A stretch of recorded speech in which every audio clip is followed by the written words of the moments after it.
지난 월요일이에요. 저희 집에 이제 이번에 그 수능 시험을 치고 결과를 기다리는 딸이 있는데요. 한 해 내내 그냥 잠도 못 자고 하고 싶은 일도 못 하고 죽을 고생만 했으니까 얼마나 이제 그 보상 심리가 있겠습니까? 그래서 이제 늦게까지 친구랑 뭐 카톡하고 또 늦잠도 자고 시큰그렇게 지내요. 절대로 내가 제재하지 않아요. 이런 날도 필요하다. 그래 잘 쉬고 놀고 그렇게 해라. 그래서 정말 제가 안 깨워요. 근데 지난 월요일 날 제가 얘를 이제 살살살 꼬드겨가지고 너 집에서 이렇게 뒹글거리며 쉬는 것도 좋은데 아빠하고 속초에 가자. 속초에 가면 내가 회 사줄게, 회. 그러면서 살살 이제 얘를 꼬드겨가지고 이제 안 씻어도 된다. 아빠하고 가는데 어떠냐. 그리고는 이제 얘를 데리고 이제 속초로 간 거예요. 가서 이제 바다도 보여주고 진짜 회도 사주고 또 인터넷 검색해서 분위기 좋은 카페도 데리고 가고 그렇게 했는데요. 제가 이제 카페에 데리고 가서 얘에게 딱 한마디 했습니다. 아빠가 오늘 너한테 정말 내가 주고 싶은 메시지가 하나 있는데 한번 들어볼래? 네가 있잖아. 오늘 하루 종일 네 방에서 뒹글뒹글거리고 그렇게 하루 종일 문 밖에도 안 나갔으면 하나님의 우주는 네 방 안에 갇혀 있었을 거야. 그런데 네가 문을 열고 이것을 떨치고 속초에 가니까 새로운 세계가 펼쳐졌잖아.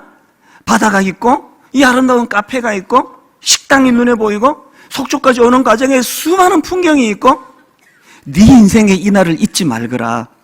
네가 네 스스로를 제한해서 네 방 안에 너를 가두면은 하나님의 세계는 그렇게 좁은 세계가 돼.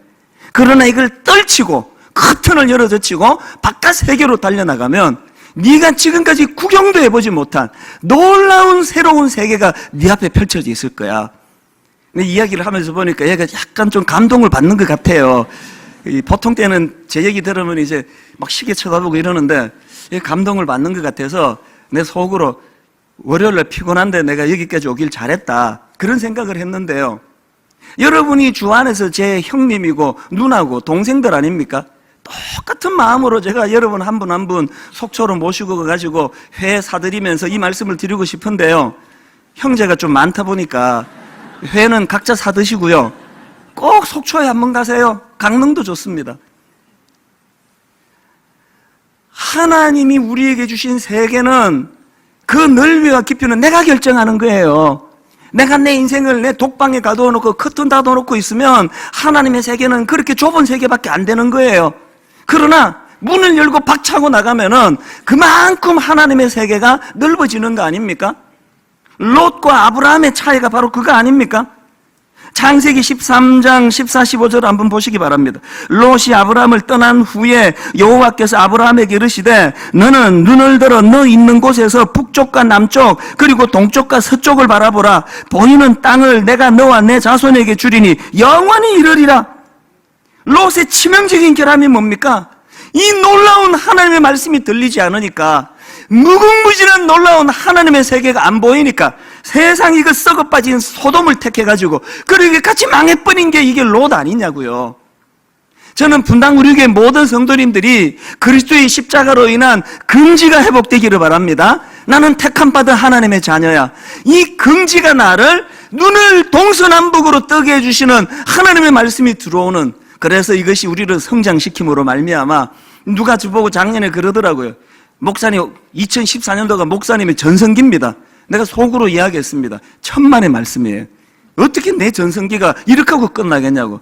하나님이 얼마나 무궁무진하신데 내 전성기는 아직 안 온 거예요. 내 전성기는 아직 죽을 때까지 안 올 거예요. 오늘 여러분이 누가 여러분에게 뭐라고 이야기하든지 간에 여러분의 전성기는 아직 오지 않았습니다. 여러분 생애에 가장 좋은 것은 아직 오지 않았습니다.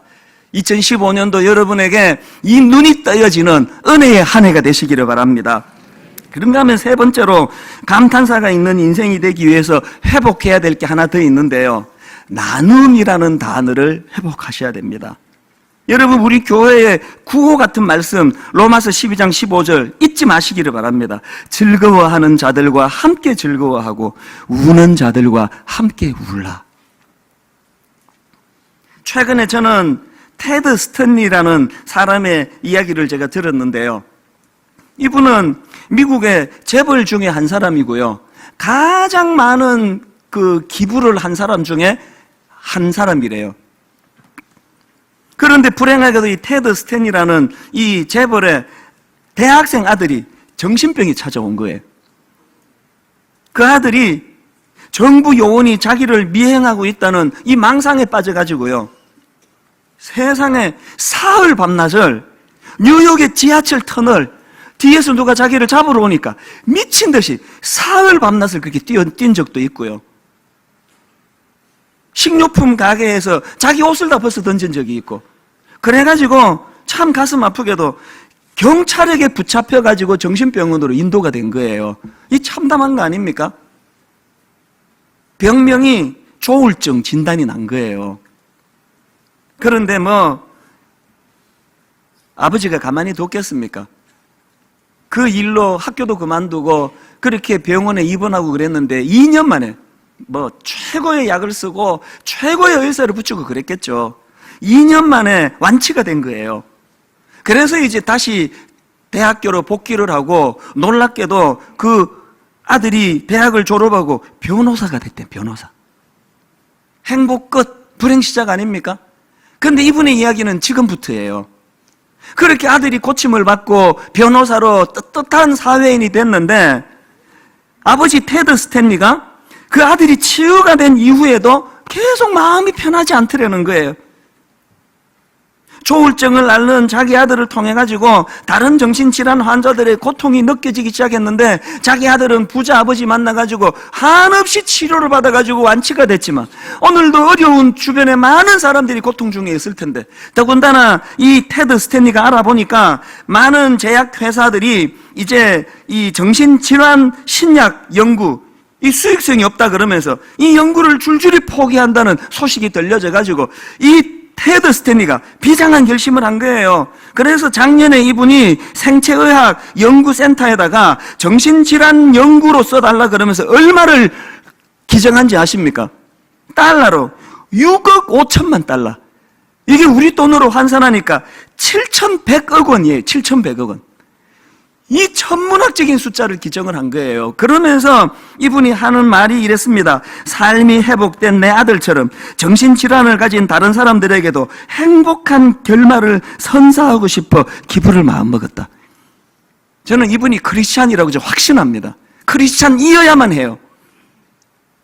내 아들만 고침받는 게 행복인 이 세상 기준과는 다르게 살아가는, 지금 우리가 준비하고 있는 분리개척도 마찬가지 아닙니까? 생소하게 교육관 10층에다가 한 지붕 두 가족 교회, 인큐베이터 교회 그래가지고 이제 이 두 교회가 같이 이제 동거를 하면서 이게 이제 아브라함의 목자들하고 롯의 목자들하고 싸울 일이 있을지 오해할 일이 있을지 이게 무슨 일이 날지 모르겠습니다. 이거 왜 해야만 되느냐고요? 왜 해야만 되는지에 대하여 테드 스탠리라는 분이 답을 가르쳐 주신 거 아닙니까? 바로 지난주 이 시간이에요. 저희 교회의 창립 멤버예요. 초창기 멤버가 이제 그 분리개척 교회로 가기로 이분이 결심을 한 거예요. 그리고 거기서 기도 모임이 끝나고 저에게 문자가 왔는데요. 제가 그 문자를 읽다가 막 눈물을 줄줄 흘린 건 아니고 눈시울이 붉어졌어요. 내용이 너무 제 마음을 아프게 했습니다. 한번 들어보세요. 이런 내용이에요. 목사님, 이제 몸살이 시작된 것 같습니다. 왜 이렇게 몸도 마음도 무겁고 아파오는지요? 같은 건물 안에 있어 우리 교회 나오는 심정이어서 교회를 옮긴다는 것에 실감을 못했는데 왜 이렇게 몸이 무겁고 아파오는지요? 우리 교회에서 예배 드리고 기도회에 참석하는 발걸음이 너무 무겁습니다. 우리 교회에서 옮겨가는 것, 이건 보통 어려운 일은 아닌 것 같습니다. 누군들 가고 싶겠는지요? 나는 아니라는 성도들의 심정이 저는 이해가 됩니다. 목사님께 얼떨결에 급히 작별 인사를 드리고 와서 얼마나 허했는지, 소중하고 아끼는 귀중한 것을 잃어버린 상실감이랄지 시간이 지날수록 힘이 듭니다. 목사님도 고통하시고 성도들도 고통하는 이 사역이 왜 꼭 필요한가 하는 푸념을 해봅니다. 그래도 저의 친정이 있다는 것에 위안을 삼으려 합니다. 제가 이 문자를 읽는데 눈시울이 붉어졌어요. 이분 이렇게 힘든데 왜 옮겨야 됩니까? 왜 옮겨야 됩니까? 대답 간단해요. 그래야만 하기 때문에 옮겨야 되는 거예요. 우리는 지난 12년 동안 유난히 큰 하나님의 은혜를 받았던 사람이에요. 내가 받은 이 은혜를 테드 스탠리처럼 나누는 일을 해야 그리스도인을 할 수 있기에 눈물을 머금고 하는 거예요. 저 역시도요, 서현교육관 앞에서 어떤 성도님이 목사님, 저도 이번에 교회를 옮기게 됐습니다. 분립교회 가기로 했습니다. 과장 없이 어느 분에게 그 얘기를 들어서 내 심장이 쿵 내려앉는 적이 없는 게 한 번도 없어요. 너무 마음이 아파요. 왜 해야 됩니까? 이게 그리스도인의 삶이에요. 저는 2015년 들어오면서 분당 우리 교회 1기 장로님들 그 생각을 하면 지금도 눈물이 나요. 1기 장로님 5분이 개척 초기에 결의를 했습니다. 이렇게 젊은 성도들이 쏟아져 들어오는 교회에 우리만 장로 됐다고 70살까지 이 자리 차지해서 되겠습니까? 우리 딱 7년만 시무장로로 섬기고 양보하겠습니다. 자리를 비켜드리겠습니다. 그게 제가 사정 해가지고 3년을 더 늘렸습니다. 7년은 너무 짧습니다. 지난 연말이 12월 말이에요. 이분들이 이제 다 내려놓겠다는 거예요. 저는 어떻게 해서든 조금이라도 예우를 해드리려고 애를 쓰고, 그분들은 그렇게 하지 마시라 그러고, 그 과정에서 눈물 나는 일이 참 많았습니다. 맨 마지막에 제가 그럼 다 양보하겠습니다. 당회도 안 나오시고 모든 직책 다 내려놓으시고 단 주일 예배 대표 기도라도 계속 해달라고. 5분이 회의를 해가지고 저한테 오셨더라고요. 죄송한데 목사님, 그것도 순종을 못하겠습니다. 내려놓는 거 다 내려놓겠습니다. 왜 그래야만 됩니까? 나눔이에요. 저는 분당 우리 교회가 이래서 자랑스럽습니다. 담임 목사는 그만하라 그러고 장로님들은 더 하겠다고 싸우고 이런 걸로 어려움을 겪는 이런 모습이 우리 교회에 보여지지 않고, 결론을 맺으면서 저는 여러분 올 한 해 이 세 단어, 긍지, 성장, 나눔, 이 세 단어를 마음에 품고 여러분 감탄사가 있는 인생으로 그렇게 살아가시는 복된 여러분 한 해 되시기를 주님 이름으로 축복합니다.